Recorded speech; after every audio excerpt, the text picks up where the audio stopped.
ಸ್ನೇಹಿತರೆ ನಮಸ್ಕಾರ. ನಾನು ನಿಮ್ಮ ರಾಕೇಶ್ ಆರುಂಡಿ. ಇವತ್ತು ಒಬ್ಬ ಮಹಿಳಾ ಅಧಿಕಾರಿ ಮೇಲೆ ಸೊಂಟದ ಕೆಳಗಿನ ಭಾಷೆಯನ್ನು ಬಳಸಿದಂಥ ಒಬ್ಬ ಕಾಂಗ್ರೆಸ್ ಶಾಸಕನ ಮಗನ ದರ್ಪ ದುರಹಂಕಾರದ ಬಗ್ಗೆ ನಿಮಗೆಲ್ಲ ಗೊತ್ತೇ ಇದೆ. ಆತ ಭದ್ರಾವತಿಗೆ ಕಳಂಕ ಅನ್ನೋ ಮಟ್ಟಿಗೆ ಜನರು ಆಕ್ರೋಶವನ್ನು ಹೊರಹಾಕ್ತಾ ಇದ್ದಾರೆ. ಹಳ್ಳಿ ಕಡೆ ಒಂದು ಗಾದೆ ಮಾತಿದೆ, ಓತಿಕ್ಯಾತಕ್ಕೆ ಬೇಲಿ ಸಾಕ್ಷಿ ಅನ್ನುವಂತೆ ಇವತ್ತು ಅವರ ತಂದೆ ಕಾಂಗ್ರೆಸ್ನ ಶಾಸಕ ಸಂಗಮೇಶ್ ಅವರು ಇದು ತನ್ನ ಸುಪುತ್ರ ಮಾತಾಡಿರೋ ಮಾತೇ ಅಲ್ಲ, ನನ್ನ ಮಗ ಅಂಥವನಲ್ಲ, ಆ ಮಹಿಳೆನೇ ಸರಿ ಇಲ್ಲ ಅನ್ನೋ ಮಟ್ಟಿಗೆ ನುಣುಚಿಕೊಳ್ತಾ ಇರೋದನ್ನು ನೋಡಿದ್ರೆ ಇವರೆಲ್ಲರೂ ಕೂಡ ಎಂತಹ ಕಿಲಾಡಿಗಳು ಅನ್ನೋದು ಸ್ಪಷ್ಟವಾಗಿ ಗೊತ್ತಾಗುತ್ತೆ. ಸ್ನೇಹಿತರೆ, ಇವರು ಬಣ್ಣವನ್ನು ಬಯಲು ಮಾಡೋಕೆ ನಾವ್ಯಾಕೆ ಅಂಜಬೇಕಲ್ವಾ? ವಿಷಯಕ್ಕೆ ನೇರವಾಗಿ ಬಂದುಬಿಡ್ತೀನಿ. ವಿಷಯ ಏನು ಅನ್ನೋದು ಈಗಾಗಲೇ ನಿಮಗೆ ಗೊತ್ತಾಗಿರ್ಬೋದು. ಇದೇ ಉಕ್ಕಿನ ನಗರಿ ಭದ್ರಾವತಿಯಲ್ಲಿ ಭದ್ರಾ ನದಿ ದಂಡೆ ಮೇಲೆ ಕಗ್ಗತ್ತಲ ರಾತ್ರಿ ನಡೀತಾ ಇದ್ದಂಥ ಅಕ್ರಮ ಮರಳುಗಾರಿಕೆಯನ್ನು ರೇಡ್ ಮಾಡಲಿಕ್ಕೆ ಹೋಗಿದ್ದಂಥ ಗಣಿ ಹಾಗೂ ಭೂ ವಿಜ್ಞಾನ ಇಲಾಖೆಯ ಅಧಿಕಾರಿ ಜ್ಯೋತಿಗೆ ಫೋನ್ನಲ್ಲಿ ಅವಾಚ್ಯ ಶಬ್ದಗಳನ್ನು ಬಳಸಿದ್ದು, ನಿಂದನೆ ಮಾಡಿದ್ದು, ಹೆದರಿಸಿದ್ದು ಕೂಡ.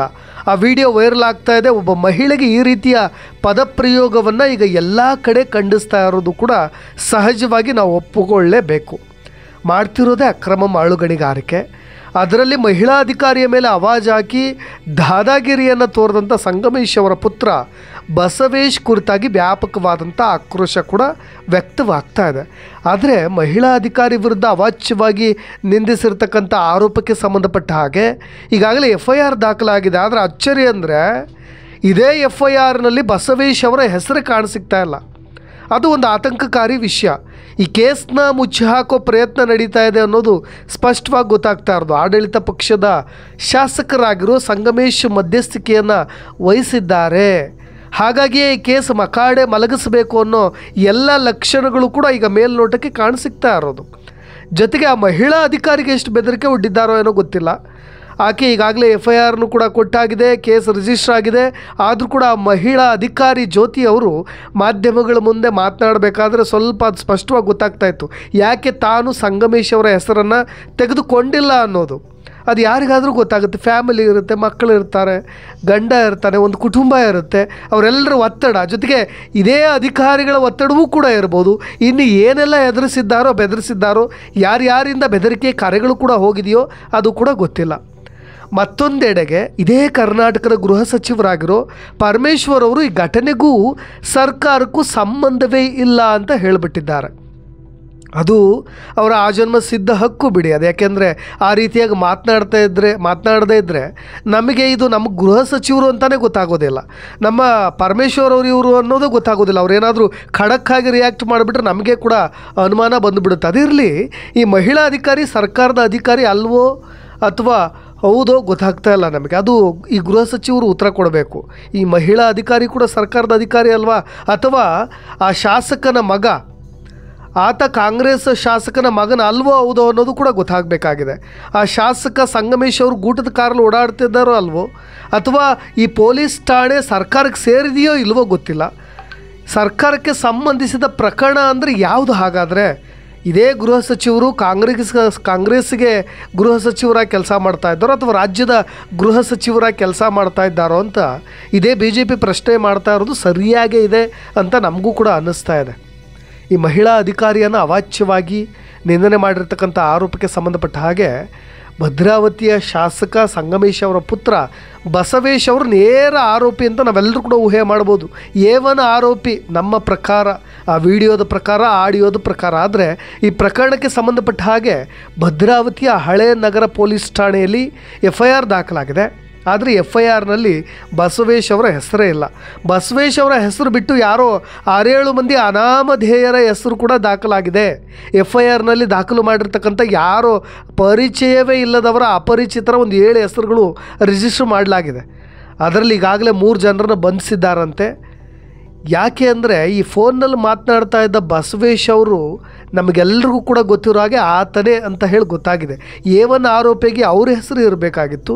ಯಾಕೆ ಹೀಗೆ? ಅದಕ್ಕೆ ನಾನು ಉತ್ತರ ಹೇಳಬೇಕಾಗಿಲ್ಲ. ನಿಮ್ಮ ಕಮೆಂಟ್ಸ್ಗಳು ಉತ್ತರ ಹೇಳಿದ್ರೆ ಅದೇ ನಿಜ ಅಂತ ನಾನು ಕೂಡ ಭಾವಿಸ್ತೀನಿ. ಈ ಮಹಿಳಾ ಅಧಿಕಾರಿ ಜ್ಯೋತಿಯವರು ಭದ್ರಾವತಿಯ ಹಳೆ ನಗರ ಪೊಲೀಸ್ ಠಾಣೆಗೆ ಬಂದು ದೂರು ಕೊಟ್ಟರು. ಬಳಿಕ ಮಾತನಾಡಿದಂತಹ ಜ್ಯೋತಿಯವರೇ ಆ ಘಟನೆಗೆ ಸಂಬಂಧಪಟ್ಟ ಹಾಗೆ ಫೆಬ್ರವರಿ 10 ರಾತ್ರಿ ಮಧ್ಯರಾತ್ರಿ ರೇಡ್ ಮಾಡಲಿಕ್ಕೆ ಹೋದಾಗ ಏನೆಲ್ಲ ಆಯಿತು ಅನ್ನೋದ್ರ ಕುರಿತಾಗಿಯೂ ಕೂಡ ಒಂದಿಷ್ಟು ಮಾಹಿತಿಯನ್ನು ಹಂಚಿಕೊಂಡ್ರು. ಅವ್ರು ಕೊಟ್ಟಿರೋ FIRನಲ್ಲಿ ಏನಿದೆ ಅನ್ನೋದನ್ನ ಹೇಳಿಬಿಡ್ತೀನಿ. ಅಂದರೆ ಅನಾಮಧೇಯ ವ್ಯಕ್ತಿಗೆ ಸಂಬಂಧಪಟ್ಟ ಹಾಗೆ ದೂರು ಕೊಟ್ಟಿದ್ದೀನಿ, ಅವತ್ತು ಏನಾಯಿತು ಅನ್ನೋದು ಕೂಡ ನಾನು ವಿವರಿಸ್ತೀನಿ ಅಂತ ಹೇಳಿ ವಿವರಿಸ್ತಾ ಹೋದರು. ಮುಂದೆ ತನಿಖೆ ಆಗಲಿದೆ, ಹೆಚ್ಚೇನು ನಾನು ಹೇಳೋಕೆ ಹೋಗೋದಿಲ್ಲ ಅಂತೇಳಿ ಜಾರ್ಕೊಂಡ್ರು. ಆ ಒಬ್ಬ ಮಹಿಳಾ ಅಧಿಕಾರಿಗೆ ಅಲ್ಲಿದ್ದವರ ಬಾಯಲ್ಲಿ ಬಂದಂತಹ ಮಾತುಗಳಿವಂತೆ. ಯಾಕೆಂದರೆ ಆ ರೇಡ್ ಮಾಡಲಿಕ್ಕೆ ಹೋದಂಥ ಸಂದರ್ಭದಲ್ಲಿ ಅಲ್ಲಿದ್ದವರು ಮಾತನಾಡ್ತಾ ಇದ್ದಿದ್ದು ಮರಳು ಮಾಫಿಯಾ ನಡೀತಾ ಇದ್ದಂಥ ಸ್ಥಳದ ಮೇಲೆ ದಾಳಿ ಮಾಡಿದಂಥ ಸಂದರ್ಭದಲ್ಲಿ ಇದೇ ಮಹಿಳಾ ಅಧಿಕಾರಿಯ ಮೇಲೆ ಯಾರೋ ಒಬ್ಬ ಗಾಡಿ ಹತ್ತಿಸ್ರು ಅಂತ ಹೇಳಿ ಹೆದರಿಸ್ತಾ ಇದ್ದಂತೆ, ಬೆದರಿಸ್ತಾ ಇದ್ದಂತೆ, ಜೋರ ಮಾತನಾಡ್ತಾ ಇದ್ದಂತೆ. ಆಗ ಇದೇ ಜ್ಯೋತಿ ಅವರಿಗೆ ಭಯ ಆಗಿಬಿಡ್ತಂತೆ. ಮತ್ತು ಯಾವುದೋ ಒಂದು ಕಡೆಯಿಂದ ಫೋನ್ ಕಾಲ್ ಸಹ ಬಂತು. ಯಾಕೋ ಸರಿಯಾಗಲ್ಲ ಅಂತ ವಾಪಸ್ ಬಂದುಬಿಟ್ಟೆ ನಾನು. ಅವತ್ತು ದಾಳಿ ವೇಳೆ ಬೆದರಿಕೆ ಸಹ ಬಂತು, ಅಧಿಕಾರಿಗಳು ಸಹ ನನಗೆ ಸಪೋರ್ಟ್ ನೀಡಿದ್ದಾರೆ ಅಂತೇಳಿ ಇವತ್ತು ಅವರು ಸಮಾಧಾನವಾದಂಥ ಮಾತುಗಳನ್ನು ಆಡ್ತಾ ಇದ್ದಾರೆ. ಈ ವಿಡಿಯೋ ವೈರಲ್ ಆಗಿದೆಯಾಕೆ, ಈ ಮಟ್ಟಕ್ಕೆ ಹೋಗ್ತಾ ಇದೆ ಅನ್ನೋದು ಕೂಡ ಅವ್ರಿಗೆ ಅರಿವಿರಲಿಲ್ವೋ ಏನೋ ಗೊತ್ತಿಲ್ಲ.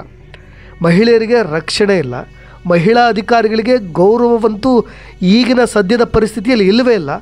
ಕರ್ನಾಟಕ ಕಾಂಗ್ರೆಸ್ ಸರ್ಕಾರದ ಮಹಿಳಾ ನೀತಿ ಹೇಗಿದೆ ಅನ್ನೋದು ನಮಗೆ ಸ್ಪಷ್ಟವಾಗಿ ಗೊತ್ತಾಗ್ತಾ ಇದೆ.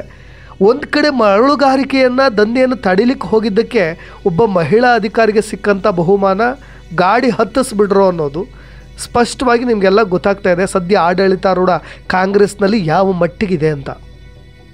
ಸಿದ್ದರಾಮಯ್ಯನವರು ಸರ್ಕಾರ ಇದ್ದಾಗ ಪದೇ ಇಂಥ ಘಟನೆಗಳು ನಡೀತಾನೇ ಇದ್ದಾವೆ. ಅದರಲ್ಲೂ ಈ ಮಹಿಳಾ ಅಧಿಕಾರಿಗಳಿಗೆ ಅಪಮಾನವಾಗ್ತಾ ಇರೋದಂತೂ ನಿಜಕ್ಕೂ ಶೋಚನೀಯ ಸಂಗತಿ ಅಂತ ಹೇಳ್ಬೋದು. ಏಕೆಂದರೆ ಮಹಿಳೆಯರೂ ಸೇರಿದಂತೆ ಎಲ್ಲ ಅಧಿಕಾರಿಗಳ ರಕ್ಷಣೆ ಸರ್ಕಾರದ ಹೊಣೆ ಅಂತ ಹೇಳಿ ಗಂಟೆಗಟ್ಟಲೆ ಭಾಷಣಗಳನ್ನು ಬಿಗಿತಾರೆ. ಜೊತೆಗೆ ಅವರ ಗ್ಯಾರಂಟಿ ಸ್ಕೀಮ್ಗಳಂತೂ ಮಹಿಳಾ ಪರವಾಗೇ ಇದ್ದಾವೆ. ಒಬ್ಬ ಮಹಿಳೆಗೆ ಆದಂಥ ಅನ್ಯಾಯದ ವಿರುದ್ಧವಾಗಿ ಒಬ್ಬ ಗೃಹ ಸಚಿವರಾಗಿರಲಿ ಅಥವಾ CM ಸಿದ್ದರಾಮಯ್ಯನವರಾಗಿರಲಿ ಅವ್ರ ಬಾಯಿಂದ ಬರಬೇಕಾದಂಥ ಮಾತುಗಳು ಹೇಗಿರಬೇಕು ಅನ್ನೋದು ಕೂಡ ನಾವು ನಿರೀಕ್ಷೆ ಮಾಡಬೇಕಾಗತ್ತೆ.